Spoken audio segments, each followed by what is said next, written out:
Anda berharap setahun itu akan ada radical break ya? Ya, saya udah merumuskan, saya Jumhur dan Rocky Gerung ya, kita sudah berapa kali melakukan pertemuan bahwa itu Oktober. Kita lihat presidennya melakukan radical break atau tidak gitu. Oke. Kita berharap itu terjadi pada saat setahun gitu. Sebagai bagian dari dedikasi dia melakukan suicide suicide ya, bunuh diri kelas dia anak orang kaya raya segala penunggang kuda tiba-tiba menjadi pengabdi rakyat. Itu akan terjadi dalam 3 bulan dari sekarang. Dari pergantian. Karena abang menyinggung radical break, padahal saya tadi masih ingin mengulur waktu dengan beberapa hal.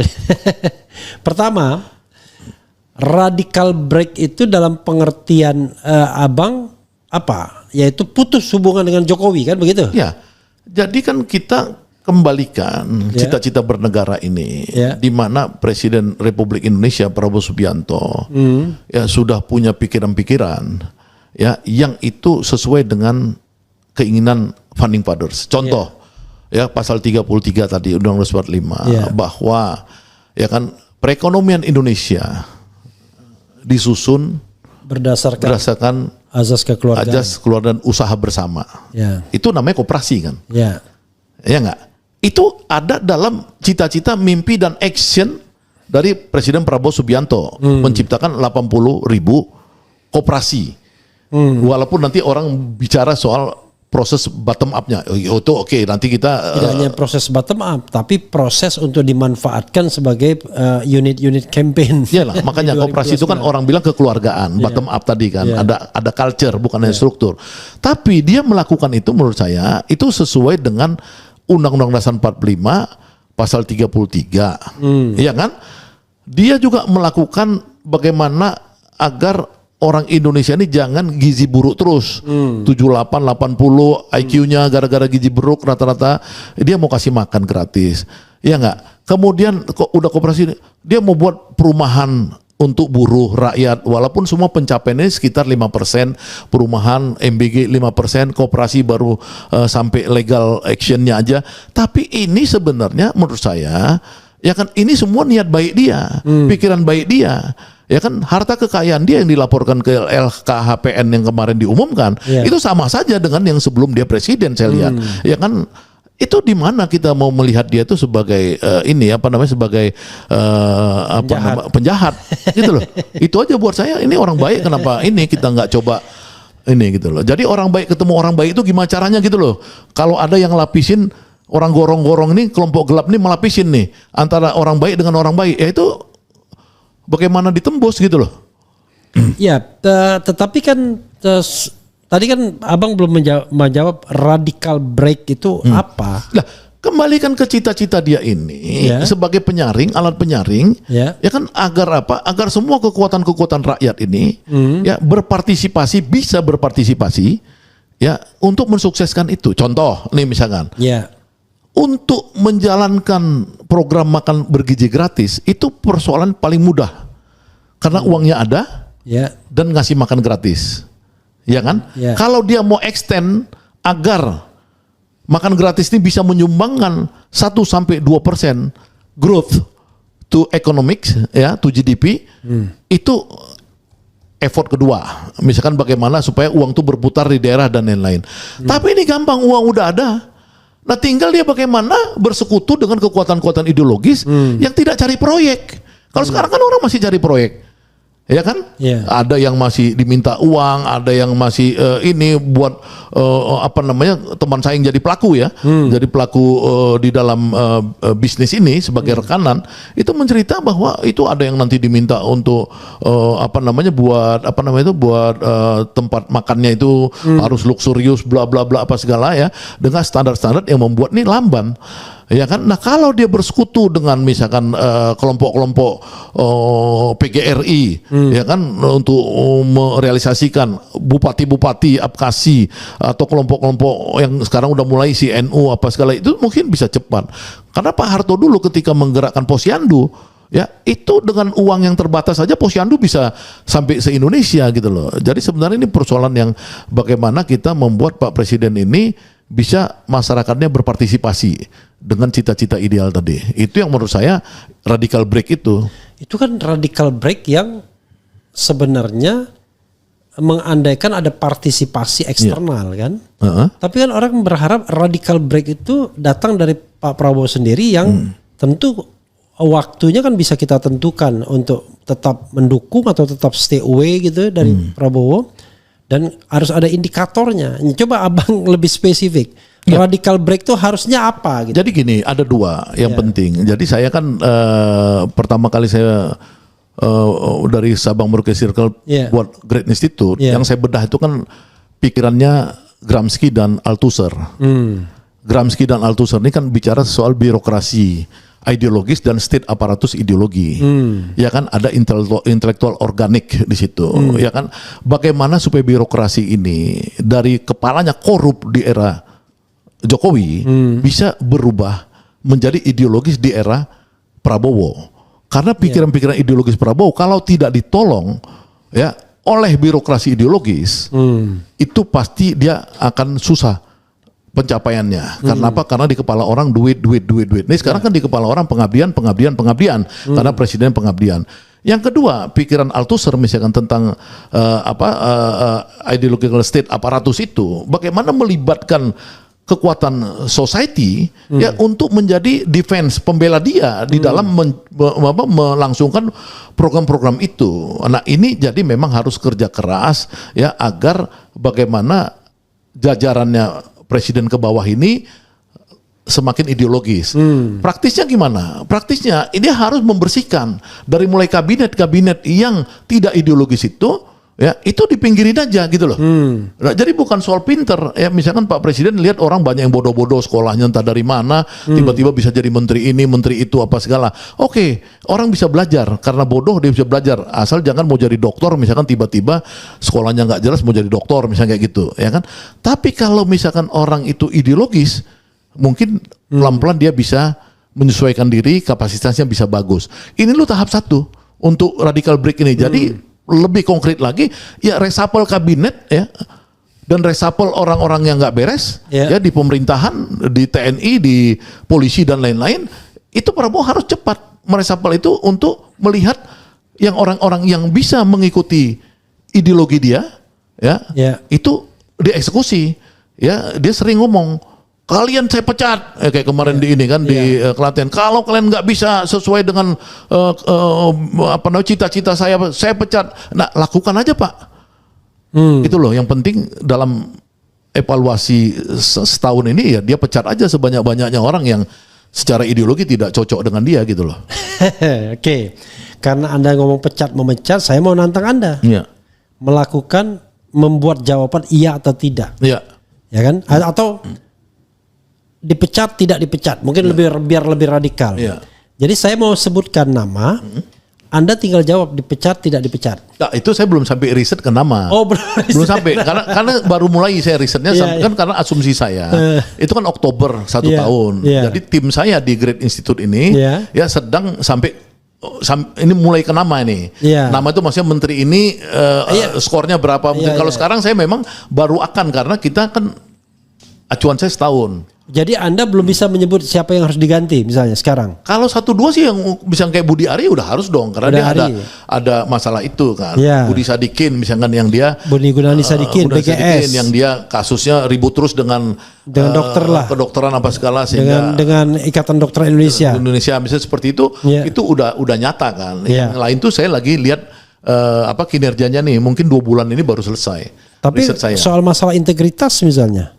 Ya, misalkan Bahlil misalnya. Ya, makanya kan itu 1,5 tahun jadi doktor, Dito Aritejo terima uang tapi tetap jadi menteri. Nah, ini makanya kan kita melihat bahwa kalau misalkan itu Prabowo ya itu menyuruh kepada yang secara publik bisa dianggap kredibel ya. Misalkan bisa nggak Kejaksaan Agung mengatakan bahwa si Menteri Pemuda ini memang dulu dia ada terlibat misalnya kayak gitu ya kan, itu harusnya dipecat dong. Kan sudah kan yang mengembalikan uang kan pengacaranya waktu itu. Kayak gitu seperti dia nggak kredibel dong. 27 miliar dia kembalikan. Orang-orang seperti itu memang harus disingkirkan. Ya, tapi kenapa dipakai gitu? Ya itu kan karena dia kan dilindungi oleh yang saya sebut tadi kan, kekuatan dari masa lalu itu. Masa lalu ini oligarki ya, bukan hanya Jokowi ya. Jokowi dan oligarki. Nih saya buka ya, Dito Aryo Tejo kembalikan uang. 27 miliar. Ya. Ya artinya secara etik dia udah nggak cocok kan di Tapi ada juga itu. dia bantahan ya. Menpora Dito Aryo Tejo bantah kembalikan uang 27 itu miliar. maksud saya. Ini harus Ya, ada. tapi masalahnya ini orang ininya sendiri, lawyernya sendiri ngembalikan. Ya makanya itu tadi saya belum dalami. Artinya Prabowo harus going concerns terhadap isu itu gitu loh. Jadi yang tadi saya sebut etik itu ya dia harus cek ulang semua sebelum melakukan satu tindakan. Jadi itu, tapi buat saya itu kan setahun ya, setahun. Kalau lebih cepat ya tentu lebih bagus dong. Oke, ya kan? Anda berharap setahun itu akan ada radical breakthrough, break ya? Ya, saya udah merumuskan, saya Jumhur dan Rocky Gerung kita sudah berapa kali melakukan pertemuan bahwa itu Oktober. Oktober kita lihat presidennya melakukan radical break atau tidak gitu. Oke. Nah, kita berharap itu terjadi pada saat setahun gitu. Saya masih banyak sih, kalau kita nggak akan pernah selesai ngomongin soal Prabowo. Tapi this is the last question terkait Prabowo. Di bawah pemerintahan Prabowo selama 5 tahun ke depan, Anda melihat langit Indonesia gelap gulita atau cerah terang benderang? Saya lihat lebih cerah dari sekarang. Lebih dari yang dari kemarin, lebih cerah. Lebih cerah. Lebih cerah, tapi tidak terang benderang ya. Lebih cerah. Artinya dia akan menjadi orang yang penyambung lidah lah, kalau istilah itu penyambung lidah rakyat. Artinya bridge, jembatan kepada yang Indonesia lebih baik. Emas, bukan Indonesia cemas. Jadi dia ini jembatan kepada Indonesia yang lebih gemilang gitu loh. Jembatan ya. Jembatan bridge ya kan. Iya, bridge. Pertanyaan saya adalah, saya khawatir terus terang Prabowo hanya tertarik pada pembangunan ekonomi. Bahkan dia pernah mengatakan nggak usah lah demokrasi ini, yang penting rakyat kenyang makan. Itu kan cara berpikir komunis kan, cara berpikir orang yang otoriter.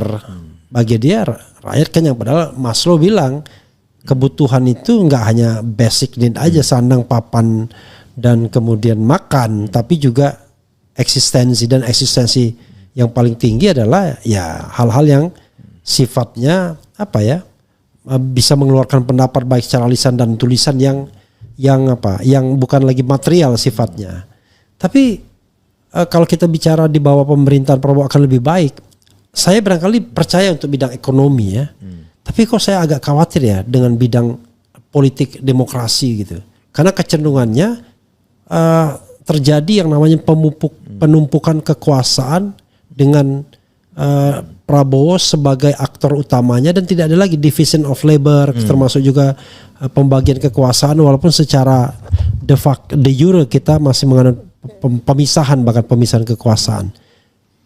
Karena tadi sosoknya kemudian makin lama makin hegemonik gitu, makin lama makin menguat, makin lama makin tidak toleran terhadap perbedaan pendapat. Itu kekhawatiran saya. Anda mengkhawatirkan itu juga nggak? Ya kalau saya tidak, ya karena tradisinya Prabowo ini kan dari dua sisi. Satu sisi dia militer, dia punya tradisi anti kritik. Ya. Tapi di sisi lain dia menunjukkan bakti dia pada demokrasi, dia bangun partai. Ya kan dari 2004 sampai 2000 sekarang 2000 ini kan artinya sudah 20 tahun.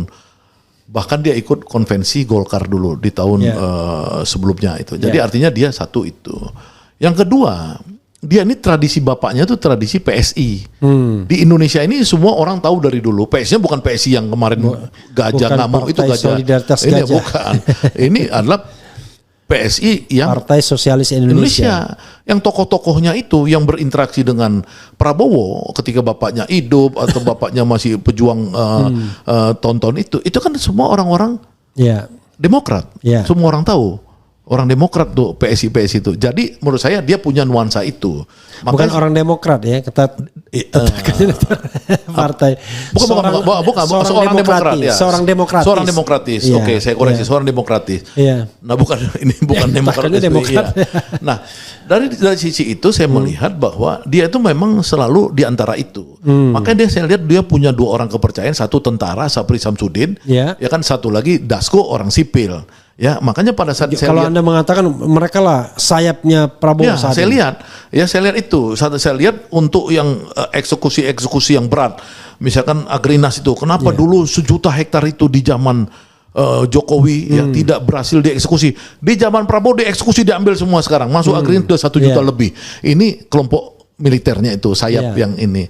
Nah, sayap demokrasinya itu dipelihara oleh Pak Dasko, ya kan saya lihat dia sering interaksi dengan kekuatan-kekuatan civil society, ya pada saat undang-undang TNI, pada saat kejadian di Raja Ampat, dan lain-lain, dia kelihatan punya interaksi dengan kekuatan-kekuatan NGO dan lain-lain, ya, bahkan dia interaksinya dengan kelompok kampus mahasiswa, saya lihat ya dia cukup tinggi juga. Jadi artinya sebenarnya selama Prabowo ini keseimbangannya itu tetap ada, maka demokrasinya tetap ada. Tapi, saya tapikan dulu. Tapi memang saya melihat bahwa demokrasi Prabowo ini cenderung dia pengen mengarahkan kembali ke Undang-Undang 45 yang asli, yang dulu, yang terpimpin. Ya, artinya demokrasi dalam ruang lingkup musyawarah mufakat. Ya kan, ini memang kan satu tantangan buat kita untuk men-challenge kan diskursus, nggak ada masalah, itu biasa. Kelompok Masumi aja misalkan, ya, yang dimana saya merasa bagian dari itu, misalkan cara berpikirnya juga sama musyawarah mufakat juga. Apalagi kalau NU yang dia kiai kan, itu mungkin lebih strong lagi pada wali-walinya, pada gus-gusnya dan lain-lain. Jadi saya pikir itu Prabowo pengen kembali itu memang satu bentuk demokrasi yang diinginkan, demokrasi versi yang tidak sebebas-bebasnya. Iya, memang kalau kita lihat statuta dari Gerindra kan kembali pada Undang-Undang 45 kalau nggak salah. Statuta atau istilahnya apa ya? Atau doktrin atau apa. Tapi Prabowo nggak pernah tuh ngomong pengen kembali tuh rasanya. Atau karena Anda lebih... Enggak, saya ngamatin ada. Saya ngamatin misalkan gini. Saya ngamatin setiap Prabowo itu ngomong tentang Undang-Undang Dasar 45 pasal 33 yang harusnya 5 pasal. Dia setiap pidato tuh sampai ke 3 aja. 3 ayat. 3 ayat. 4 demokrasi ekonomi dia nggak ngomong. Ya kan, kelima apa itu? Efisiensi apa-apa itu demokrasi ekonomi. Yang kelima apa itu? Itu dia nggak ngomongin. Jadi 3, misalnya kayak gitu. Jadi saya lihat dia instingtif dia tuh, dia selalu pengennya kembali ke Undang-Undang 45 yang asli. Saya ada melihat beberapa kali dia ini, dia menginginkannya kalau bisa kita jangan gontok-gontokan, jangan seperti sekarang demokrasinya terlalu pemilu ini gitu-gitu loh. Saya kalau pemilu dia bilang memang messy, kemudian costly dan tiring. Tiringnya, tiring gila itu, gitu. Capek. Gitu. Melelahkan, berantakan dan mahal gitu ya. Oke. Banyak hal yang bisa kita diskusikan sebenarnya. Oke. Saya ingin pindah sedikit karena tadi judulnya kan macam-macam. Tom Lembong kita sudah singgung. Hasto sudah. Jokowi sudah, Prabowo sudah, apalagi ya karena Prabowo jadi central issue dari our conversation kan.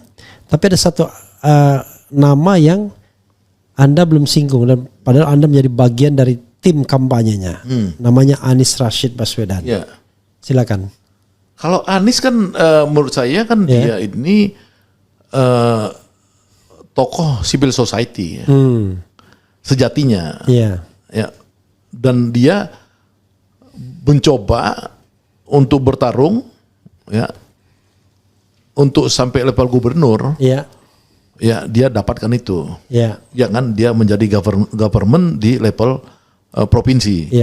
Nah, tapi ibu kota lah. Ibu kota. Tapi ketika dia mau menaikkan menjadi calon presiden dan mau jadi presiden, itu kan mengalami hambatan yang tadi struktur elit kita ini ternyata tidak bisa menerima isu-isu yang dibawa Anies, yaitu isu-isu perubahan secara vulgar. Ya kan, ini memang tantangan ke depan. Nah, mungkin Anies kan saya lihat ke depan ini kan dia mulai menggalang dengan organisasi barunya, Gerakan Rakyat dan lain-lain. Nah, walaupun secara formal dia tidak masuk di situ, tapi dia dikatakan sebagai tokoh inspirasi.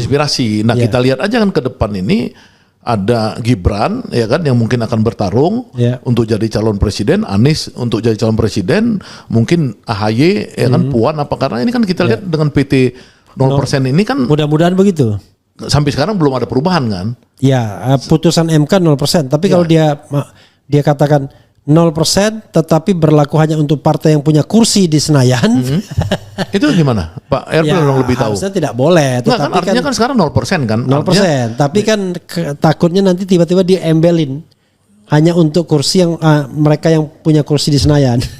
Asumsi ini misalkan sekarang asumsinya semua peserta pemilu lah. Ya, yang ikut kemarin kan, seperti Hanura, Partai Umat, tambah Partai Gerakan Rakyatnya Anies mungkin ikut juga mungkin. Ya, kalau yang ini kan nggak mungkin partai yang bisa kontestasi dong, karena dia mengarahnya ke partai. Ya makanya bukan, maksudnya partai baru kan nggak boleh nyalonin kan? Boleh. Boleh di PT 0% tuh. Ya itulah tadi yang saya katakan. Kalau seandainya dibikin tricky, hanya partai yang ikut mendapatkan kursi DPR pada pemilu sebelumnya, ya nggak bisa. Tapi kalau dia semua partai politik peserta pemilu boleh mencalonkan, maka boleh. Ya, seandainya misalkan merujuk pada yang 2024, kan beberapa partai-partai itu walaupun bisa. dia 2024 itu ada 20% soalnya. Bukan partai-partai yang sudah ikut pemilu maksud saya. Artinya kan peluang Anies untuk dicalonkan masih besar. Masih besar karena kan? Cukup satu partai doang. Nah, tentu Anies harus melihat misalkan kemungkinan besar nih kompetitornya Gibran. Karena Gibran nih menyiapkan kekuatan yang terencana kan sekarang ini kan. Nah, untuk itu tentu dengan Prabowo sendiri. Ya, kita berharap bahwa gerakan Anies ini ya juga bisa dia tunjukkan bahwa dia bukan hanya tokoh civil society, ya civil society ini kan sejatinya itu memang susah untuk masuk kepada kekuasaan karena civil society ini kan orang-orang yang ya merdeka bener gitu loh, bisa jadi LSM gitu loh. Itu kalau soal Anies catatan saya. Kan kita jangan borong semuanya, besok masih bisa kita bicarakan. Asal saya diundang lagi kan, mengundang saya kan? nih. Tapi saya ingin berbicara mengenai hal yang sifatnya pribadi yang merupakan komplain dari 1-2 orang. Saya nggak banyak orang, 1-2 orang. Tapi penting juga. Anda kok dianggap lompat pagar, ya kan? Yang tadinya Anda berada di barisan Anies lah katakanlah, barisan Anies, tapi tiba-tiba Anda ngambil jalan sendiri dengan membuka katakanlah ruang percakapan dengan orang kepercayaan Jokowi dulunya, Dasko, dan sekarang juga kepercayaan Prabowo juga, dan itu banyak yang membuat gosip jadinya kan, wah ini Bang Ganda sudah melenceng nih, ya kan, sudah dikatakanlah dibaik-baikin oleh Dasko, dan orang kemudian mengatakan sebagai seorang aktivis, Bang Ganda tidak lagi idealis, udahlah, karena dia udah merapat pada kekuasaan. Apa tanggapan Anda terhadap orang-orang yang ngomong begitu, dan termasuk juga pembelaan Anda terhadap pilihan-pilihan para aktivis yang sebaik dan seharusnya? Kan kadang-kadang publik itu bandel, pokoknya saya mau di luar pemerintahan aja. Ada yang lihat siapa dulu yang berkuasanya, tapi ada yang mengatakan kita harus memanfaatkan kekuasaan sebagai sebuah strategic alliance dan lain sebagainya. Nah, silakan Anda eksplorasi ini sebaik-baiknya, saya ingin mendengarkan. Ya, maksudnya gini kan, kalau konteks barisan Anies tadi itu kan namanya kan persekutuan. Saya kan bukan barisan dalam pengertian anak buah Anies dong.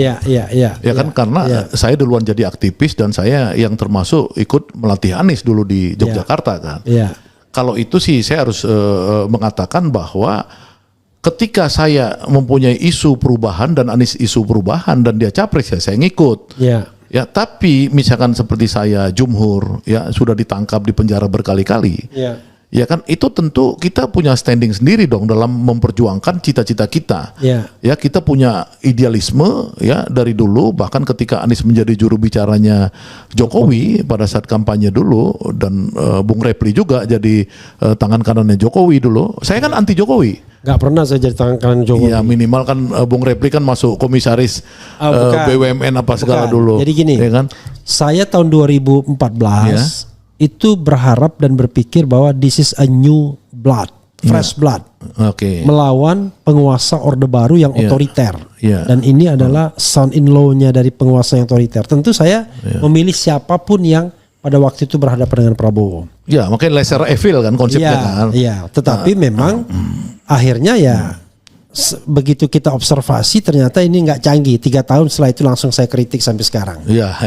Maksudnya gini, artinya waktu itu ketika Anies jadi jubirnya. Ya, Anies lebih lama lagi. Baru 2016 keluar. Saya bertengkar dengan almarhum Adi Sasono, guru politik saya dulu. Saya bilang, kenapa Mas Adi dukung Jokowi? Ya kan, bukankah Mas Adi itu mengatakan semua pemimpin itu harus melalui kaderisasi? Kenapa orang tidak pernah dikader muncul dari gorong-gorong bisa jadi pemimpin? Itu kan nggak benar, saya bilang. Karena pemimpin itu kan harus ada kematangan dari peristiwa kaderisasi dan lain-lain. Dari situ saya nggak pernah mendukung, dari 2012 saya tidak pernah mendukung Jokowi. Ya kan? Nah, itu dulu jadi garis saya. Pada tahun 2023, ini supaya publik tahu, sayalah dan Rocky Gerung dan Jumhur, waktu itu ada juga Ferry Juliantono karena waktu itu dia bandel terhadap Prabowo, kita yang melakukan pernyataan publik pertama kali, kita akan menggerakkan rakyat seandainya Jokowi memperpanjang 3 periode atau Jokowi memperpanjang 2 tahun. Coba lihat di Google semua. Itu saya dengan nama kita Van Ons, ya, Perhimpunan Menemukan Kembali Indonesia. Itu capek saya sama Rocky, sama Jumhur, sama Ferry di rumahnya Rocky di Sentul merumuskan nama lembaga kita, organisasi kita, Perhimpunan Menemukan Kembali Indonesia. Nah, itu kita ngelawan. Pada saat itu belum yang lain gitu loh. Kemudian kita sebelum itu kita mendirikan Koalisi Aksi Menyelamatkan Indonesia. Ya kan, ketika atas nama Covid terjadi quote and quote uang negara diperampok di ini, proyek-proyek rampok apa. Kita melakukan satu pengawasan. Ya, kita mengkritik kenapa undang-undang minerba nggak pakai diketok palu diperpanjang 20 tahun. Kita mengkritik macam-macam ke Jokowi. Nah, ini kan peristiwa yang saya ini lakukan ya tidak ada hubungan dengan Anies. Jadi bagaimana kemudian orang-orang menuduh saya atau mengatakan saya keluar dari lingkaran Anies? Nggak ada. Saya hanya bersekutu dengan siapapun yang memperjuangkan kebenaran. Ya. Nah, misalkan ketika di ide Prabowo ini kan saya ketemu pertama kali sama Jumhur, ketemu Profesor Dasko. Yang tangan kanan 2 orang tadi, 1 tentara 1 sipil kan, yang saya ketemu yang sipilnya. Kan saya tanya sama Pak Dasko sebelum saya berinteraksi dengan Prabowo, saya tanya, bagaimana sih Pak Prabowo sikapnya terhadap pagar laut? Itu zaman Pak Harto, nggak ada pantai itu dikuasai swasta, termasuk Ancol, termasuk semua Pak Harto, Batam apa semua dibuat otorita. Oh ya Bang, itu nanti Prabowo akan ambil alih, nggak ada pagar-pagar laut. Pagarnya ya, pagar laut mau dikuasai oleh swasta. Itu janji dia. Saya senang. Yang kedua, bagaimana korupsi? Korupsi kan sekarang udah diumumkan oleh KPK, Deputi KPK waktu itu bidang penindakan mengatakan bahwa korupsi ini sudah 50% di Indonesia zaman itu. Kita ini Bang, kikis Bang. Kita kikis, pokoknya sedikit-dikitnya 5%, sebanyak-banyak 5% itu juga 5% dalam pengertian dia kalau dia dalam bisnis itu ada miss gitu loh. Kita kejar itu Bang. Nah, bagaimana tentang orang-orang yang di penjara seperti saya dan lain-lain? Kita akan buat amnesti Bang. Amnesti dan kompensasi. Itu omongan Dasko 3 itu membuat saya tertarik. Ya dong, ya kan? Buat saya kan cari indikatornya dong. Indikatornya itu saya ukur sampai sekarang itu semua positif. Pagar laut itu 33 km. Pagar laut ya, yang mau dikuasain dari zaman Jokowi. Kemudian laut itu mau dikuasai oleh suatu kelompok pengusaha tertentu, itu kan dihancurkan. Persoalannya itu masih ada di belakang laut, artinya tanah-tanah yang sengketa jual beli ya antara orang-orang perusahaan X itu terhadap masyarakat dan melibatkan kepala desa lain-lain, itu menurut saya adalah derivatifnya. Tapi laut itu udah dinyatakan oleh Prabowo ya bahwa itu harus dikuasai negara. Bahkan ketika saya bicara kepada Gubernur Banten ya atas arrangement dari Profesor Dasko, itu intinya bagaimana membuat otorita pantai utara Banten ya yang dikuasai negara. Nah, itu satu. Jadi saya lihat tuh dia melakukan pengambil alihan hak negara untuk negara. Bahkan sawit sekarang illegal mining dan lain-lain. Yang kedua, ya korupsi memang saya lihat di zaman dulu Reja Khalid, siapa yang bisa nyentuh Reja Khalid coba? Siapa bisa nyentuh Reja Khalid selama ini? Ya, nggak ada yang bisa. Di zaman Prabowo dibuat tersangka. Siapa yang itu yang raja-raja sawit, Raja Timah kemarin di Bangka, di apa segala. kan dibuat tersangka semua sama Prabowo. Jadi nggak bisa orang bilang Prabowo tidak anti korupsi. Itu sangat anti korupsi. Ini air bah di Indonesia. Tentu dia tidak gampang melawan semua peristiwa itu. Misalnya seperti itu, ya kan? Nah, yang ketiga, orang-orang politik itu, ya itu kan sama Dasko kan didatangin semua. Ya ada yang menerima kompensasi seperti kasus Trisakti dulu, apa korban Semanggi atau korban apa itu 98 atau apa yang dapat kritik. Semanggi 1, Semanggi 2. Semanggi 2 misalnya. Ini peristiwanya menurut saya harus diapresiasi, bahwa ini seberapa jauh kita masih akan melangkah. Ya kita lihat dong, ini kan baru berkuasa Prabowo baru 10 bulan.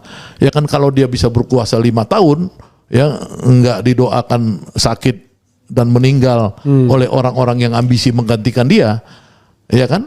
Itu maka harapan ini akan banyak gitu loh. Harapan ini mudah-mudahan 5-10 tahun Indonesia bisa kembali ke arah Indonesia emas tadi gitu loh, Indonesia gemilang.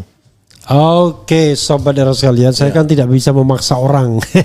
Saya juga nggak bisa maksa Pak Repli kan, karena Pak Repli kan udah bilang tidak mau bersekutu dengan Prabowo karena Prabowo jadi presiden didukung oleh Jokowi. Ya udah, kan gitu. Ya, sobat era sekalian, jadi tapi tentu dimanapun kebaikan kan kita harus promosikan. Kan kita juga nggak boleh kemudian wah pengertian tidak itu untuk diri saya, ya kan? Tapi saya tetap mendorong orang-orang yang baik untuk masuk di dalam pemerintahan, termasuk abang kan, masuk pun tidak apa-apa. Ya saya kan declare juga sama seperti Pak Repli Harun, saya juga tidak mau masuk di dalam kekuasaan. Jadi saya kan sudah bilang, saya tidak akan masuk dalam kekuasaan sampai 2029. Ya. Nah, karena biar saya di luar, tapi saya tetap ingin mendorong orang-orang baik. Ya. Ngapain kita dorong orang-orang yang masih lingkaran-lingkaran geng Oslo kan, gitu. Nah kalau soal seperti itu kita sepakatlah bahwa kalau indikator keberhasilan Prabowo pertama itu adalah dia pisah dengan geng Oslo, baik dengan anak buahnya apalagi kepala gengnya. Nah yang kedua dia bisa mewujudkan janji sosialis Indonesia, sosialisme Indonesia ya. Wah ini sosialisme, keadilan sosial bagi rakyat Indonesia. Oke, Bang Syahganda, terima kasih banyak. Sebelumnya, you have a time for closing statement. Terserah, mau 2 jam juga boleh. Ya, terima kasih. Jadi mencari pemimpin yang punya idealisme di Indonesia ini, itulah yang paling sulit di era sekarang ini. Nah kebetulan presiden kita ini adalah presiden pemimpin dengan idealisme. Ada masalah ya karena dia menang secara kudeta merangka, quote and quote kudeta merangka. Ya dia harus membersihkan benalu-benalu di dalam tubuhnya karena merangka itu kan kayak benalu. Ya kan? Nah, kalau dia bisa bersih 30% aja, ya kalau menteri-menteri dia yang strategis 30% aja, ya itu dia bisa gantikan dengan orang-orang yang betul-betul dedicated, pekerja keras ya, terutama di sektor-sektor yang dia menciptakan lapangan kerja seperti MBG, kemudian koperasi ya, koperasi Desa Merah Putih kalau 80.000 dia bisa nyerap 10 orang per koperasi untuk bekerja, 800.000 lapangan kerja baru. MBG saya udah hitung ya, itu kalau dia bisa ini itu bisa MBG 500.000 lapangan kerja baru kalau dia serius. Itu udah 1,3 plus yang secara alamiah sekarang. Ya, apalagi kalau dia bisa misalkan masuk di sektor properti secara serius, ya misalkan Marwara Sirait diganti aja itu sama Fahri Hamzah misalnya kayak gitu, ya kan? Nah itu dia bisa menciptakan lapangan kerja di sektor perumahan, ya kalau sektor perumahan tuh dia nggak usah 3 juta, kebanyakan 3 juta 150.000 aja, itu satu rumah, ya itu misalkan 3 orang atau 4 orang bisa bekerja, 600.000 lapangan kerja baru, maka Indonesia gelap hilang. Besok itu langsung hilang. Kalau diganti Prabowo menteri-menteri ini ya secepatnya, maka 3 bulan dari pergantian menteri itu yang disebut Indonesia gelap, yang versi saya tadi orang hopeless lapangan kerja ya dan lain-lain itu akan terang, mulai terang. Nah Prabowo sebagai jembatan emas bangsa ini ya, sebagai bagian dari dedikasi dia melakukan suicide kelas suicide ya, bunuh diri kelas, dia anak orang kaya raya apa segala, penunggang kuda tiba-tiba menjadi pengabdi rakyat, itu akan terjadi dalam 3 bulan dari sekarang, dari pergantian. Terima kasih. Oke, terima kasih Bang Ganda. Luar biasa ini. Saya ingin Anda memberikan tips. Ini tips yang menurut saya untuk saya penting, untuk pemirsa era penting. Apa tips itu? Ya kalau tipsnya adalah Anda buat tips untuk menilai Prabowo itu seperti apa. Kasih berapa tips yang Angga ini kan, biar kita memiliki sebuah pemikiran atau kerangka berpikir yang objektif dan rasional. Silakan. Apa saja tipsnya? Kan Anda ya silakan kalau mau merenung dulu. Seharusnya saya melihat Prabowo seperti ini, karena kalau cuma kita melihat susunan kabinet, dia ngece-ngece kita, Indonesia gelap.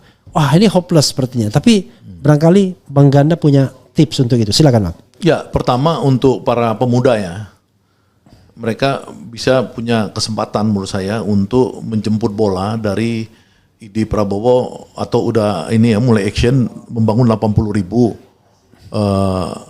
koperasi desa Merah Putih. 80.000 koperasi desa Merah Putih itu dikendalikan 2 orang yang ideologis, yaitu Ferry Juliantono, ketua harian Satgasnya, dan Zulkifli Hasan. Oh, bukan Budi Ari.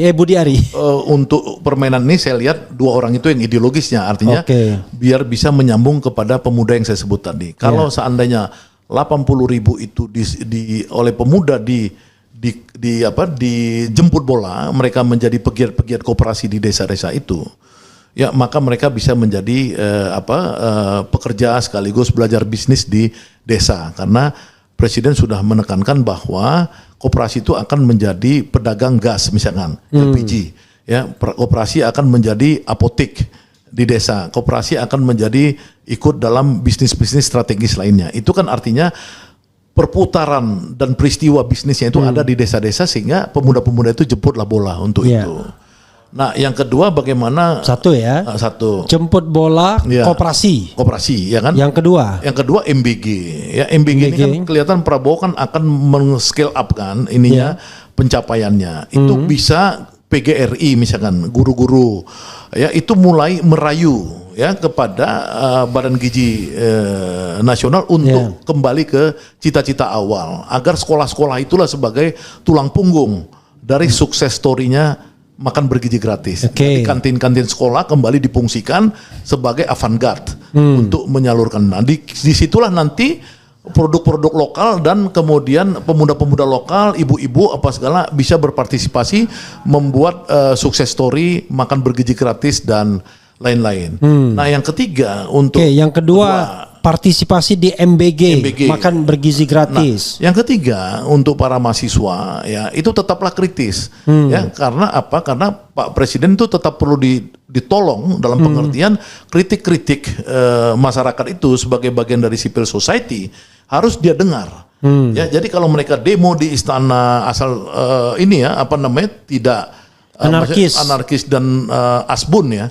Tapi merokok kayak zaman-zaman yang kemarin kan BEM-BEM-nya bagus melakukan kajian-kajian yang serius, itu lakukan aja ya, agar presiden itu kan zaman medsos ini di mana presiden mengatakan dia suka pagi-pagi nonton medsos. Ya kan, itu tolong itu mahasiswa ya itu sebagai avant-garde perubahan besar bangsa ini, lakukanlah gerakan-gerakan sistematis untuk melakukan kritik-kritik di mana dia merasa bahwa Indonesia gelap ini harus dirubah jadi Indonesia terang. Itu 3 tips dari saya. 3 cukup saya pikir ya. 1, berpartisipasilah pada pembentukan 80.000 koperasi pemuda-pemuda di desa terutama. 2, berpartisipasilah dalam makan bergizi gratis untuk guru-guru ya PGRI dan lain-lain sebagainya. Jadi ada aspek bisnisnya juga di sana. Yang ketiga, teruslah kritis untuk terutama mahasiswa kepada mahasiswa terutama dong. Masa kita boleh dong zaman sekarang terutama semua. Kepada para mahasiswa agar Prabowo bisa terjaga. Oke. Begitu ya sobat sekalian. Mudah-mudahan kita bisa bertemu lagi. Wassalamualaikum warahmatullahi wabarakatuh.